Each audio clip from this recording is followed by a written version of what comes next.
Mana suara Rocky Gerung yang dulu membela Andi Arief dan Partai Demokrat? Dengan 20% threshold. Dan akibatnya adalah kita masuk dalam jebakan fanatisme. Karena hanya ada 2 caleg, 2 capres hari ini. Dan itu buruk buat demokrasi. Karena bagian akal sehat tidak terwakili. Saya memilih jaket saya sendiri. Itu saya pakai sendiri. Jadi saya netral dengan cara memilih sendiri warna jaket. Ini pilihan saya sendiri, dan itu saya akan pakai ya.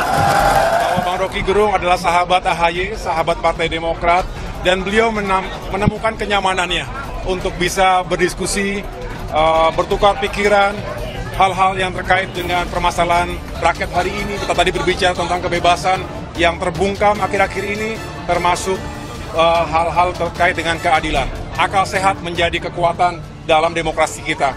Rocky Gerung ini merupakan seorang ilmuwan andalan pihak oposisi ya guys. Biasanya menyebut orang dungu. Siapapun yang berasal dari kubu Presiden Jokowi akan dianggap dungu oleh Rocky Gerung. Semua langkah dan juga kebijakan dari Presiden Joko Widodo juga dinilai dungu oleh Rocky Gerung guys. Pokoknya yang pintar hanya dia sendiri deh. Dan hal ini pun juga saya akui bahwa Rocky Gerung memang paling pintar sendiri ya di kalangan kadrun. Hehehe. Oleh sebab itu boleh dibilang sih bahwa Rocky Gerung ini merupakan bulldozer pamungkas dari Partai Demokrat guys. yakni ketika para politisi Demokrat atau bahkan sang ketua umumnya Agus Harimurti Yudhoyono alias AHY ini sudah tidak sanggup lagi bersuara menyasar Presiden Joko Widodo. Selama ini Rocky Gerung merasa hebat sehingga begitu mudahnya mengeluarkan kata dungu kepada orang lain, siapapun. Padahal seorang intelektual murni tidak akan mudah mengeluarkan kata-kata umpatan kepada orang lain, karena semakin tinggi ilmu seseorang maka akan semakin rendah dirinya. Ya, ibarat ilmu padi, semakin berisi semakin merunduk. Tapi semua itu ternyata sudah menjadi watak Rocky Gerung sejak dia masih muda. Banyak yang nggak tahu kalau Rocky Gerung memang sudah merasa hebat sejak dia masih kuliah di kampusnya. Dia juga berani loh mendebat dosennya yang bergelar doktor sampai dosennya nyelutuk. "Please Rocky, yang doktor itu elu apa gue?" Kami tertawa semua, termasuk Rocky yang tentunya tertawa agak kejut. Banyak juga yang menganggap jika Rocky Gerung itu seorang independen, padahal mereka nggak tahu jejak politiknya aja. Ada yang pernah ingat Partai Serikat Rakyat Independen atau SRI beberapa tahun yang lalu? Nah, ternyata Rocky Gerung adalah salah satu anggota Majelis Pertimbangan Partai SRI tersebut. Jadi dia sudah masuk ke dunia politik praktis sejak tahun 2008 silam. Dan Partai SRI ini adalah salah satu partai yang tidak lolos verifikasi administrasi untuk ikut pemilu tahun 2014 silam karena KPU menemukan nama fiktif pengurus partai. Dalam Pilkada DKI 2017 lalu, kita bisa melihat foto Rocky Gerung berada di antara para pendukung Agus dan Silvi. Pada tahun 2018 lalu, Rocky Gerung menjadi narasumber untuk acara AHY. Dan coba perhatikan poster acara AHY tersebut. Orang yang mulutnya fasih mengatakan dungu malah dikatakan sebagai pakar filsafat nasional, dan orang Demokrat bernama Herzaki malah dikatakan sebagai pengamat politik nasional. Sungguh sebuah propaganda murahan yang benar-benar nggak lucu. Dalam Pilpres 2019 lalu, kita sudah sering melihat Rocky Gerung memakai jaket Partai Demokrat toh. Yang lebih mirisnya, Rocky Gerung malah memuja Partai Demokrat dalam acara tersebut. Partai Demokrat adalah partai akal sehat, kata Rocky disambut tepuk riuh. Gimana logikanya? Partai Demokrat yang elitnya banyak terjerat kasus korupsi dikatakan partai akal sehat oleh Rocky Gerung. Apakah Rocky Gerung waras mengatakan Partai Demokrat yang pernah jadi juara korupsi sebagai partai akal sehat? Please, well. Yang lebih lucunya lagi, padahal bukan sebuah lawakan ya. Rocky Gerung pernah mengatakan bahwa PDIP tidak punya calon sekualitas AHY dan Anies Baswedan pada Februari 2021 lalu. Apa yang bisa kita harapkan dari seorang AHY? Mertua AHY yang namanya Aulia Tantowi Pohan pernah dipenjara terkait kasus penyelewengan dana Yayasan Pengembangan Perbankan Indonesia atau YPPI sebesar 100 miliar rupiah pada tahun 2003 silam. Terbukti secara sah dan meyakinkan bersalah melakukan tindak pidana korupsi secara bersama-sama, kata Kepala Biro Hukum dan Humas MA Nur Hadi saat membacakan putusan majelis hakim.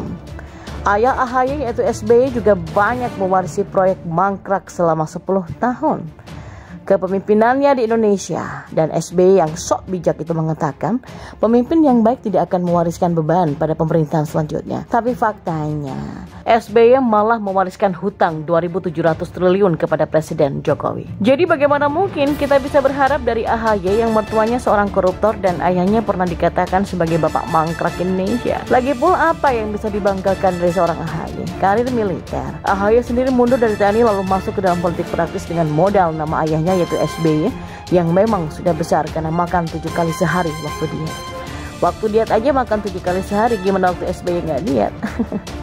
AHY yang nggak laku di mata rakyat Jakarta dalam Pilkada Jakarta 2017 silam dan sekarang berharap jadi capres atau cawapres di Indonesia. Apakah ratusan juta rakyat Indonesia mau menyerahkan nasib bangsa ke tangan pemuda yang nggak punya pengalaman seperti AHY? Nama AHY juga nggak ada dalam susunan pengurus Partai Demokrat periode tahun 2015 sampai 2020, tetapi tiba-tiba malah jadi ketua umum Partai Demokrat untuk periode 2020 sampai 2025 nanti.